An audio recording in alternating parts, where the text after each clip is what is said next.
y está muy lejos de cambiar. Vamos a hablar sobre ese y otros temas. Esta noche me acompañan José Luis Silva Martinot, exministro de Comercio Exterior y Turismo. Gracias por estar aquí. Y el general Kluber Aliaga, exministro del Interior. Gracias también. Buenas noches a los dos.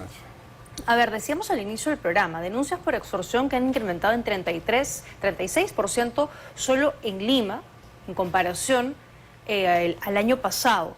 Estamos hablando de que se presentan 31 denuncias al día. A nivel nacional la cosa es mucho más grande, 76 denuncias cada día. Estamos hablando de una denuncia cada 19 minutos. Sabemos que además este delito no se denuncia con mucha frecuencia, pero nos da un reflejo de cómo está más o menos el país en este momento, general. Así es, como tú bien lo has dicho, las estadísticas de criminalidad normalmente se habla siempre de una cifra negra, es decir, hechos criminales que no son reportados, no son registrados en las estadísticas oficiales. Esto quiere decir que esa cifra de denuncias hay que multiplicarla por 2 o por 3 para tener más o menos una aproximación de lo que realmente está pasando. Respecto a las denuncias hay que tener dos lecturas. En primer lugar, el hecho que hayan denuncias significa que esa población recién está, digamos, en etapa de sometimiento por las organizaciones criminales. La población todavía no les tiene miedo y todavía se atreve a denunciar. Realmente el problema grave es cuando existen las bandas extorsivas y la población ya no denuncia porque ya no confía en las autoridades y prácticamente se somete a las organizaciones criminales. Eso sí es gravísimo y no debemos llegar de ningún modo a esa situación. Pero la situación se ha agravado tanto que ha hecho que mucha gente termine mudándose, cerrando, con ganas de irse del país. Hace poco conversaba con chicos entre 18, 20 años y les preguntaba si veían un futuro aquí en el país y la mayoría me decía que no. Y que su gran anhelo era irse del Perú. Entonces, ¿cómo devolverle esa confianza y esas esperanzas de que sí podemos seguir aquí, sí las cosas van a mejorar?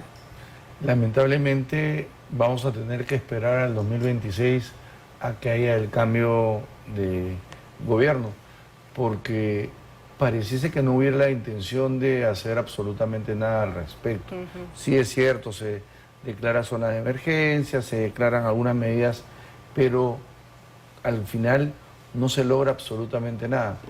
Uno puede ver cómo en El Salvador, cuando entra el presidente Bukele, más o menos eran 50 muertos por cada 100.000 habitantes. ¿Por qué se hace relativo a 100.000 habitantes? Porque en un país chico es difícil comparar el número total de muertes contra un país mucho más grande como Perú, por ejemplo. Entonces eran 50. Perú estaba alrededor de 7, 2018.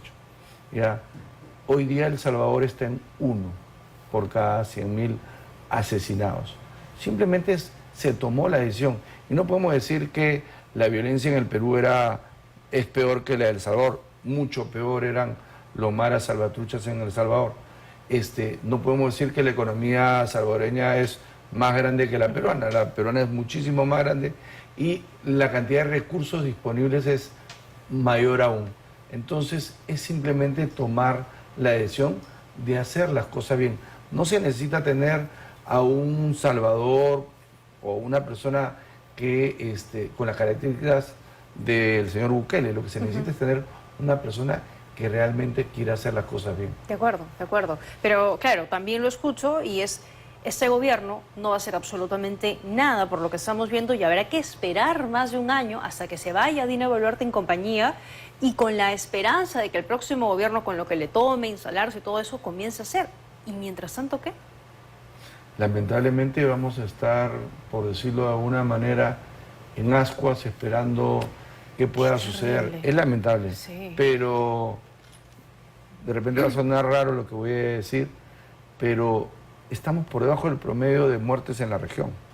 O sea, Perú es de los países que tiene menor muerte. O sea, Ecuador, Chile y la mayoría de países de la región tienen un número mucho mayor de muertes por cada 100.000 habitantes. Lo que no significa que estemos bien aquí. Mal de muchos, consuelo de tontos. De acuerdo, de acuerdo. Ahora, general, se ha ampliado el estado de emergencia, por ejemplo, ¿no? Pero aquí en Independencia, este distrito no ha sido incluido. No me queda muy claro cuál es la lógica del gobierno para seguir, por un lado, ampliando una medida como esta, que nos sirve, no los resultados esperados, y por otro, ¿Cómo no se incluye en tal caso al Distrito de Independencia, donde hemos reportado cuántas veces que ha habido ataques, que ha habido asesinatos y en fin? Tatiana, yo quisiera verlo de la siguiente manera. En primer lugar, hemos visto que todas las acciones del gobierno han sido tardías, lentas y reactivas, ¿no? Y que las medidas que han tomado, las siguen tomando, las siguen replicando, siendo medidas que han demostrado que no dan resultados, como el tema del estado de emergencia. Ajá. Parece que no entienden bien cuál es la estrategia operativa que le corresponde a la policía, porque la estrategia contra la criminalidad hay que atacarla en muchos frentes. Solamente hablando desde el punto de vista de la policía, la estrategia es elevar la efectividad de la operativa de la policía. Es decir, que la policía sí pueda identificar a los delincuentes, sí puede intervenir a los delincuentes, sí pueda capturar a los delincuentes. Trayendo Entonces, nuevamente a la mesa, perdóname, el ejemplo que ponía de El Salvador, lo primero que hicieron, por ejemplo, fue empoderar a la policía, darle recursos, decirle, acá estamos, los vamos a respaldar, vayan a detener a los maras. Por supuesto, la estrategia es eso, empoderar a la policía para que esa policía sea capaz de enfrentar, combatir y vencer Claro. a las organizaciones criminales. Y eso no lo vemos. Por ejemplo, las estadísticas en tema de extorsiones nos revelan 3 regiones del país que requieren atención urgente e inmediata. Lima, La Libertad y Piura, donde está creciendo el tema de extorsiones. Ajá. O sea, si tú estás viendo que están haciendo una nueva, digamos, un nuevo escenario criminal, ¿qué es lo que hace como país? Concentras tus fuerzas En y esos abate, puntos, o sea, claro. pacificas esas zonas e impides que esas formas de actividad criminal se repliquen en otras regiones. Entonces, esa respuesta no se está dando. No, de acuerdo, de acuerdo. Y otra cosa más que nos revela, la reacción tardía o desubicada del gobierno. ¿Por qué? Tienes Chancay ahí. Ujú. Se supone que Chancay va a proyectar de hacer lo que era el Callao, como puerto. Entonces, ¿qué se ha hecho respecto a Chancay? De acuerdo. Y vamos a comentarlo en un instante, si me permite, a raíz de un reportaje que publicó el día de ayer en Panorama. Pero antes de cerrar este tema y respecto a lo ocurrido en el Distrito de Independencia, llegan 2 personas en moto, lo que se supone que está prohibido, ¿no? Pero no ha habido ningún tipo de control ni fiscalización porque no está, pues no es un delito, digamos. Realmente los detienen un par de horas y los terminan soltando. Pero entonces, una medida más que no sirve para nada. Y la gente sigue transitando en moto, ¿Te ¿no? acuerdas que te dije que esa medida de 2 motos no servía? No a los sirve. únicos que iba a afectar es a los ciudadanos que utilizan la moto Exacto. porque los delincuentes, de cada 1000 motos será un delincuente. Y esa medida termina afectando a los 999 ciudadanos. Lo que tienes que hacer nuevamente es elevar la efectividad de la policía respecto a intervención de delincuentes, no a personas inocentes. Y ahí es donde está fallando, no hay estrategia. Claro.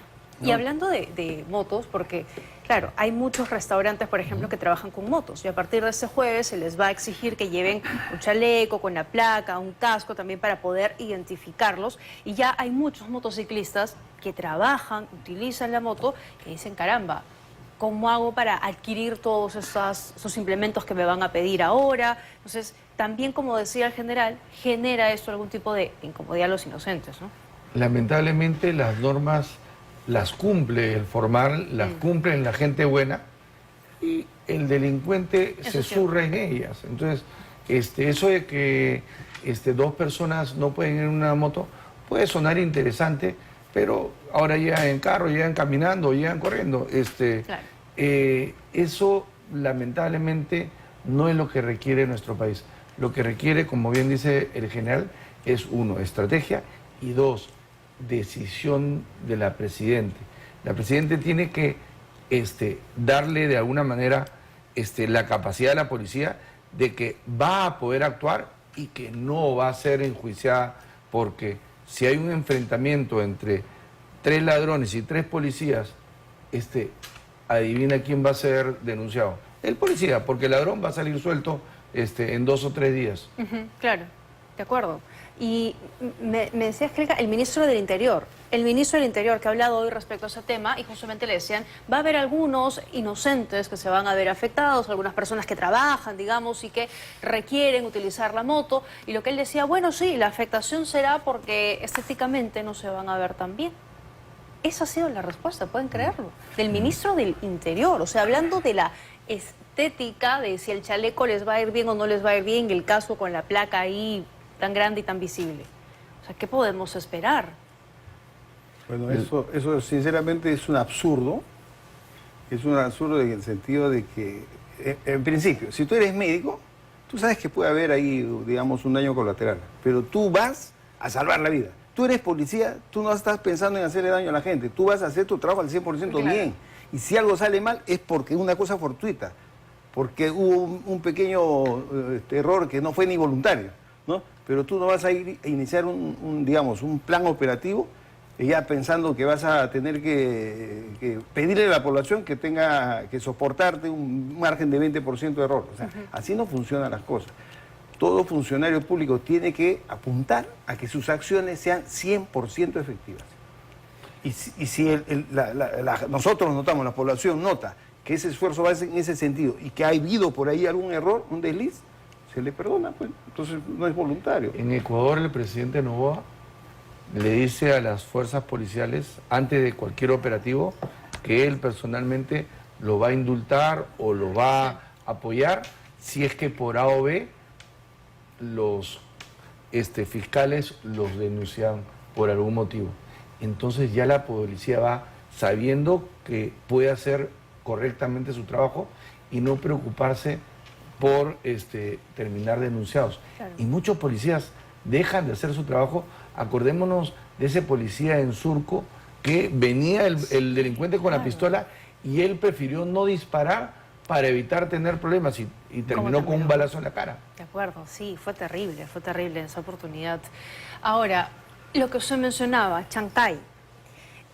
Organizaciones criminales ya se trasladaron a la zona de Chancay. Panorama mostraba el día de ayer cómo dos organizaciones criminales se enfrentaron. De hecho, había un grupo de criminales que estaban en una especie de hostal, bebiendo.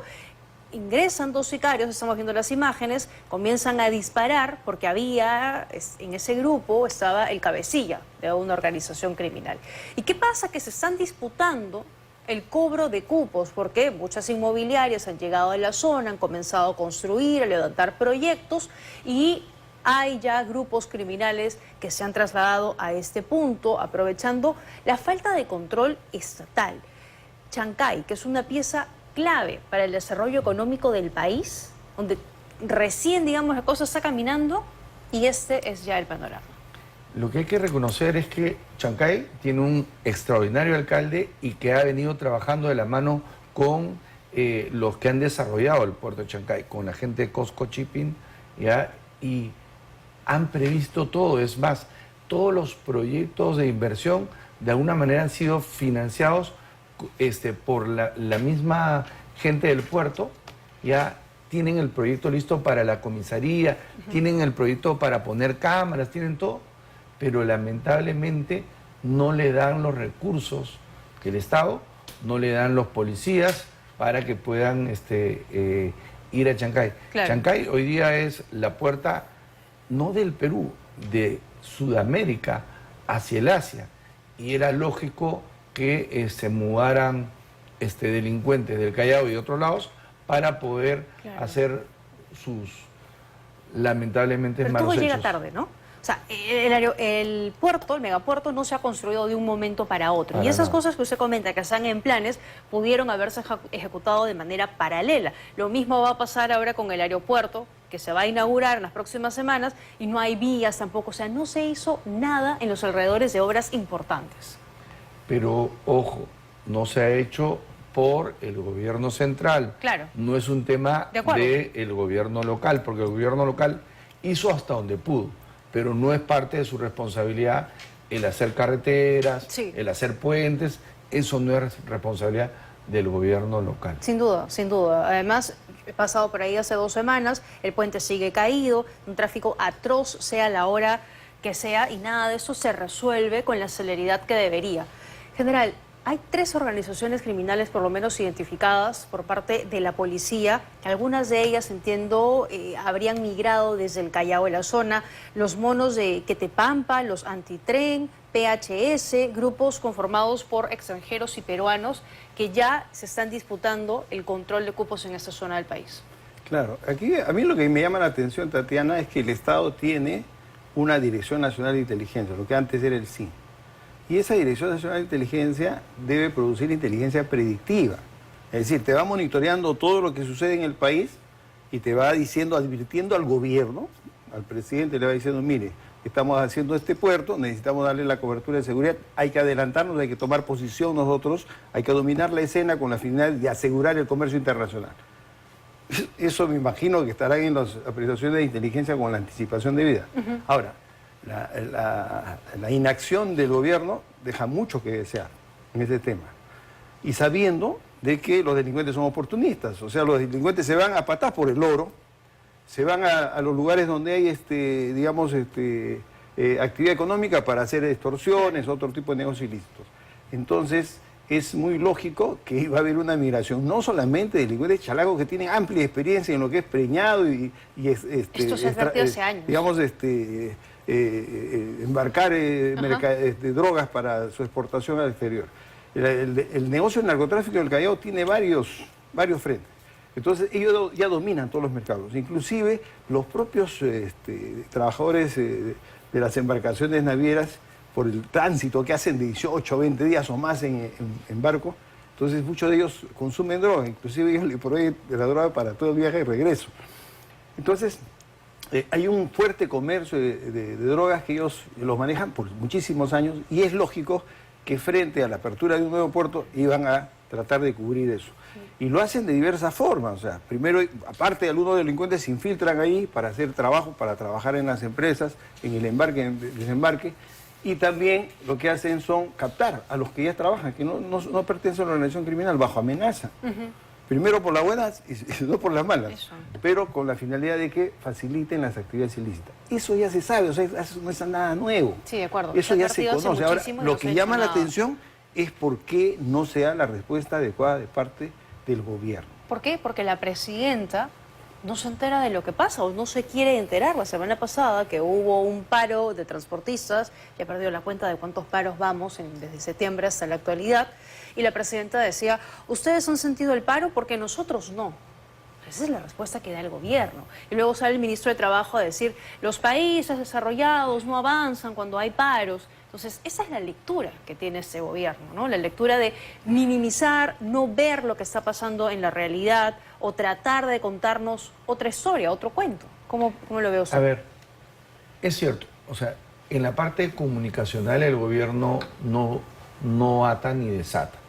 Pero también hay que ser justos, que esto no es un problema del gobierno de Dina Boluarte ni de Pedro Castillo. Esto ya tiene décadas, más de 20 años posiblemente. Y es porque desde la época del presidente Toledo se comenzó a involucrar dentro del Ministerio del Interior a los opinólogos que son de izquierda, que son caviares y que ellos han destruido la moral de la policía desde adentro. Es más, el mismo Ministerio del Interior estaba más preocupado por los derechos humanos de los delincuentes que por los derechos humanos de las víctimas o de los policías. Y eso ha venido sucediendo de manera reiterada a lo largo de los últimos años y ahora vemos a una policía desmoralizada, una policía que está sin recursos, porque si usted ve, hasta se tienen que comprar muchas veces el uniforme, los propios policías. Tienen que invertir. Tengo que hacer una pausa, quédense con nosotros unos minutos más. Al regresar, venta de armas sin ningún tipo de restricción por redes sociales, por Facebook, por grupos de WhatsApp. Con eso y más regresamos. Momentos de pánico y terror en el centro comercial Jockey Plaza, porque se escucharon unos disparos. La gente pensó que fueron unos disparos de arma de fuego, se alertó muchísimo la gente, pero claro, al final lo que se conoció a través de las autoridades es que era una disputa entre dos personas, una de ellas sacó una pistola de gas pimienta, disparó unas balas de gas pimienta que terminaron hiriendo a la persona con la que discutían, nada de gravedad, según entendemos,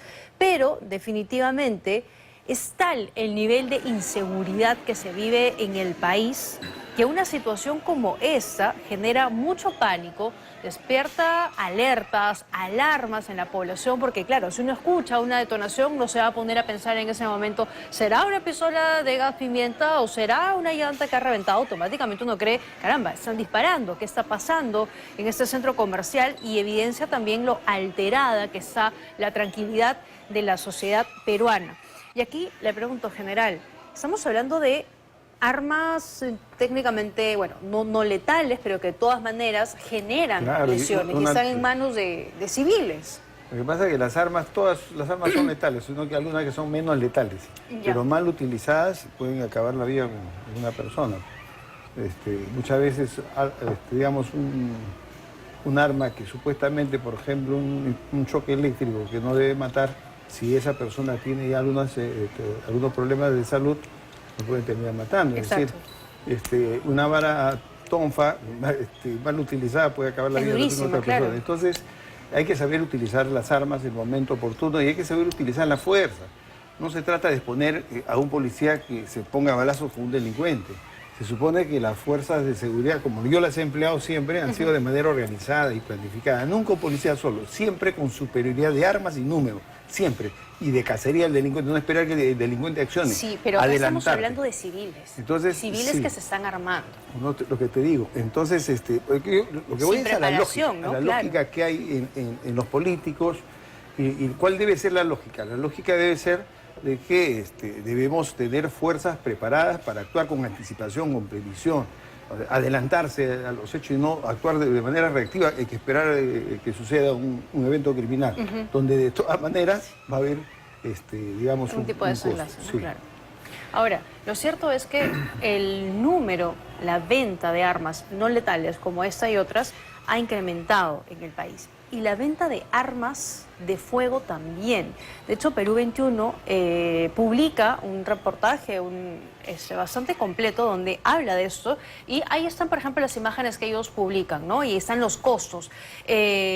Nataurus, G3 calibre 9 milímetros, semiautomática a 1.000 soles. Pistolas Glock ofrecidas entre 2.000, 2.500.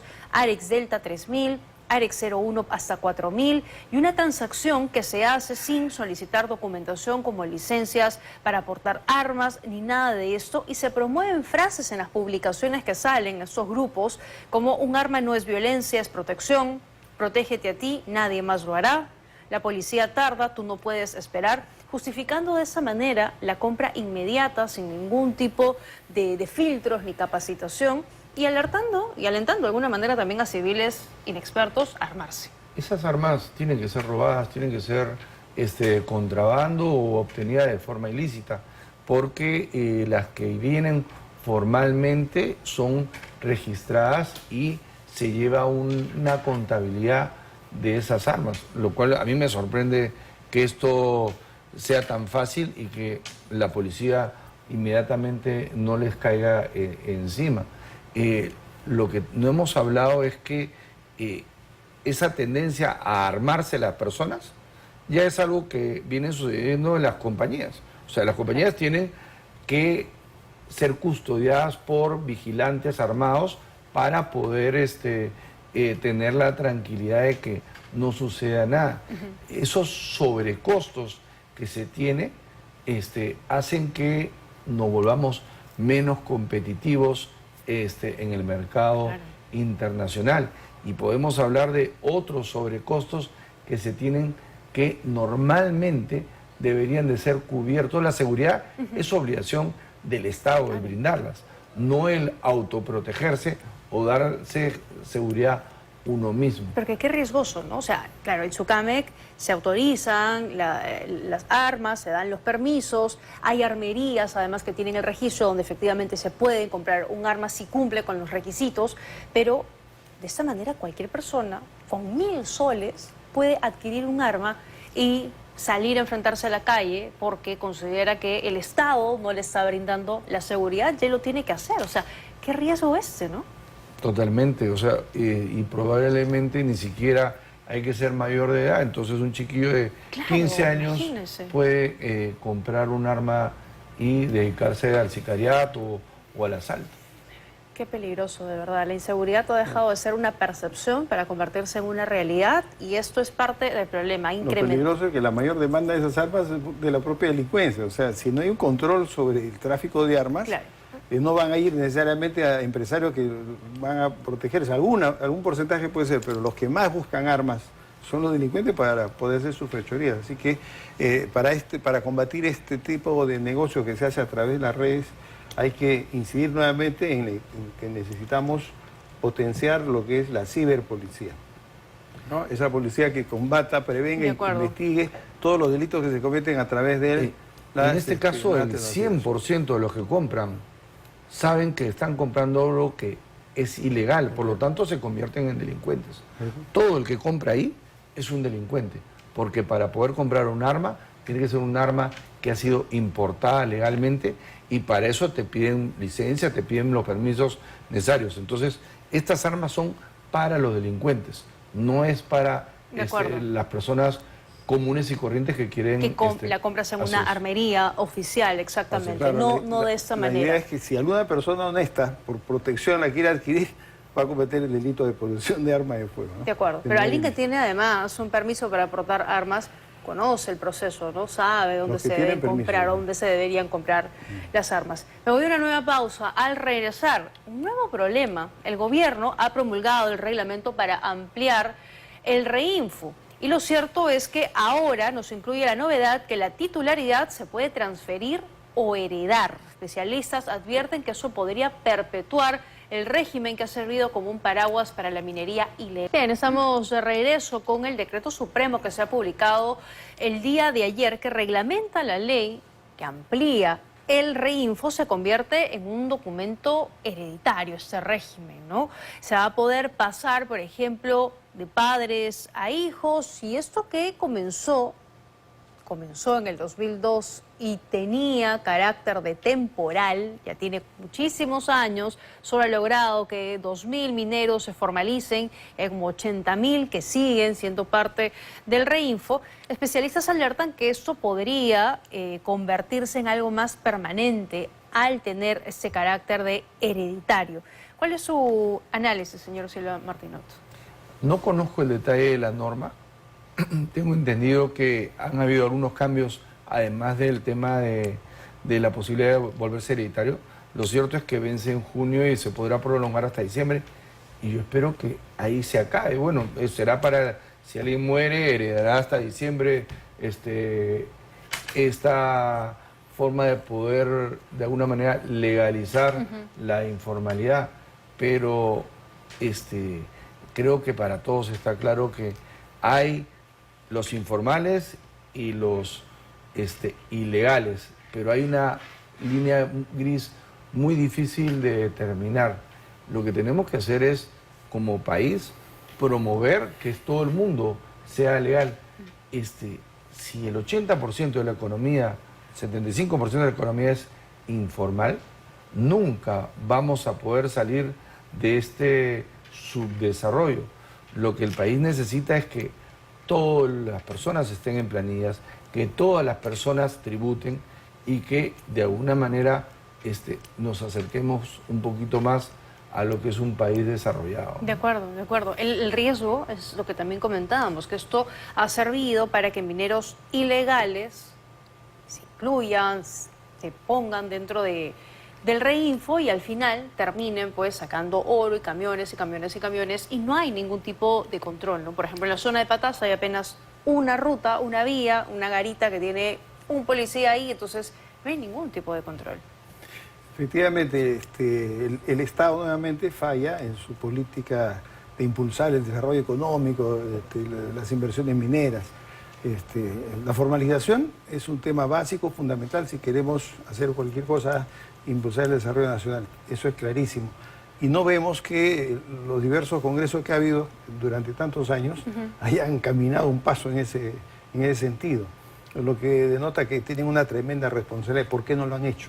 O sea, y sabemos que la actividad minera ilícita tiene que reportarle beneficios a algunos grupos de poder. Eso es clarísimo, habrá que investigar eso. Y no lo investigan. ¿Por qué no lo investigan?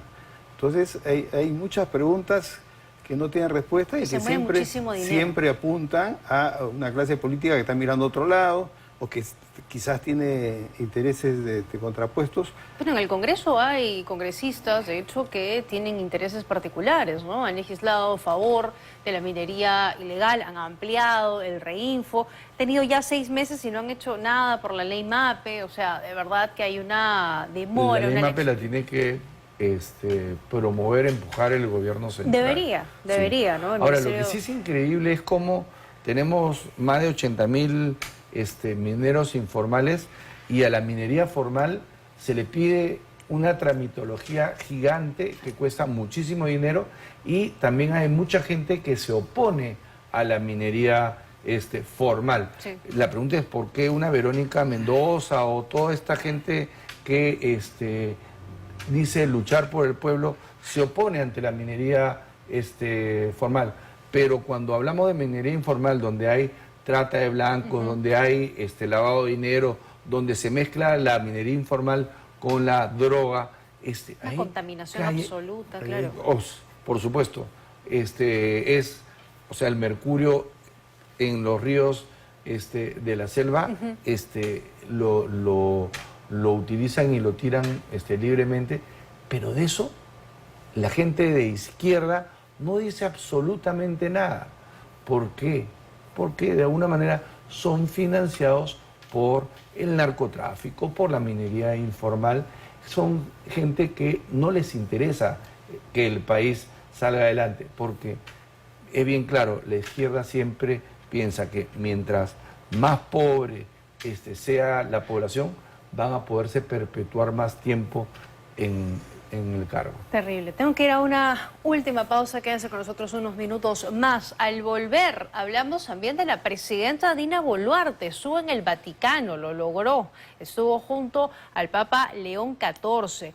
Y hay varias cosas que vamos a comentar ahí. Por ejemplo, esta reunión que sostuvo brevemente con el Papa o la cruz de Motupe que le entregó, que de hecho la presidenta la había recibido minutos antes. Le habían dado ese obsequio a la presidenta y ella se lo regaló al Papa. Con eso y más regresamos. Crisis de inseguridad. La presidenta Dina Boluarte, junto a una comitiva bastante nutrida, viajó al Vaticano. Y ahí lo estamos viendo. Este es un encuentro que tuvo con el Papa León XIV después de la misa que ofició.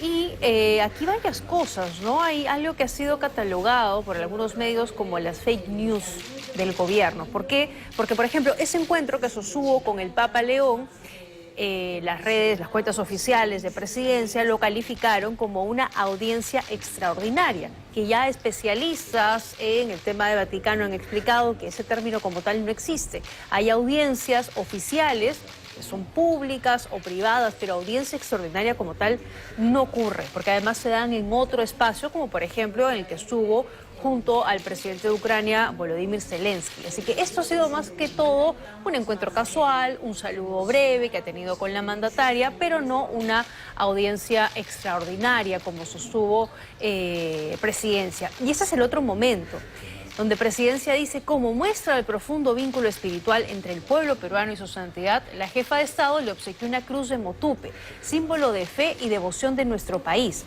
Pero esa cruz de Motupe que la presidenta le dio al Papa fue una cruz de Motupe que minutos antes una comitiva que viajó de Chiclayo le regaló a la presidenta. Le dijo, mandataria, esto es para usted, y ella no tuvo mejor idea que entregársela al Papa León XIV. De hecho, vamos a escuchar al consejero regional de Lambayeque corroborando esta historia.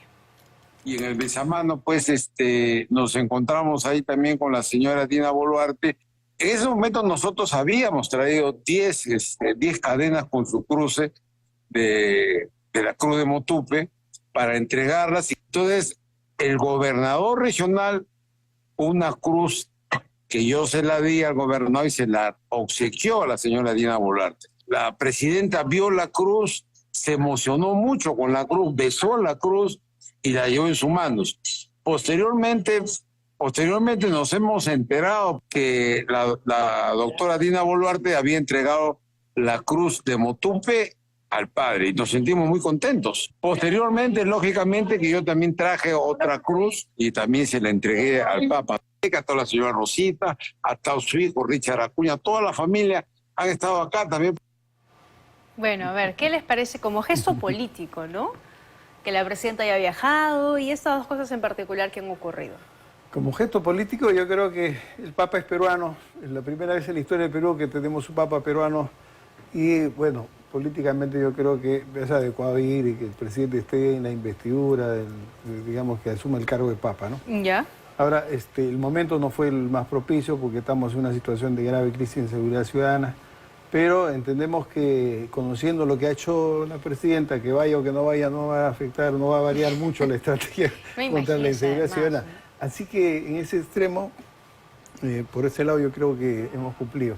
Acá es el homenaje al Papa, a un ciudadano norteamericano que se siente más peruano y claro. que realmente, yo lo he conocido también en Chiclayo, entonces realmente se ha confundido con la población chiclayana. Sí, o sea, claro, claro. se identifica totalmente con el Perú. Es más, su escudo papal tiene la bandera peruana. Que ya aclararon eso, porque también la ministra de Comercio Exterior había dicho había dado también esa explicación. ¿Qué piensa de esos gestos de la mandataria? Nos guste o no nos guste, es la presidenta del Perú. Y corresponde, más aún siendo un papa que decidió ser peruano, él acompañarlo en la entronización. Acordémonos que ella es quien representa a la nación. Ya, algunos no se sentirán representados, pero es la persona. Ahora, el tema de lo de la cadena y todo eso ya es un tema anecdótico, puede ser un chiste. ¿Qué es más de ella, no? Porque la acompaña el canciller, hay protocolos que igual se siguen, pero parece que, pues, no sé, de repente le ganó un poco la emoción y quiso obsequiarle algo. Ahora, si hay que reconocer en Cancillería es que para todo este tipo de eventos hay un protocolo y la gente de Cancillería sabe cómo manejar el protocolo. Ahora, están salvo ese señor. Eso, ¿no? Esa es la comitiva peruana, ¿no? Este señor que acude con los lentes ahí encima para saludar al Papa León, o por ejemplo toda parte, ¿no?, de la familia Acuña, Richard, la esposa, el hijo, la mamá, el grupo nutrido de los Acuña ahí están, que han acudido también, ¿no? Bueno, si han ido es porque han estado invitados, ¿no? O sea, no, nadie puede llegar y decir, por si acaso lo conocí cuando fui a Chiclayo al Papa y quiero entrar. No, si han ido es porque están invitados, o sea, de acuerdo. En buena hora por ellos, ¿no? De acuerdo, muy bien. Bueno, ¿algún comentario final, general? Bueno, nada más, es anecdótico lo que ha pasado, pero yo creo que como pueblo peruano hemos cumplido con el Papa, ¿no? Que es lo importante. Muy bien. Que nos caiga la bendición papal y ojalá que se solucionen las cosas. Ojalá, ojalá. Gracias a los dos por haberme acompañado esta noche. Muy gentiles por haber estado aquí. Hemos llegado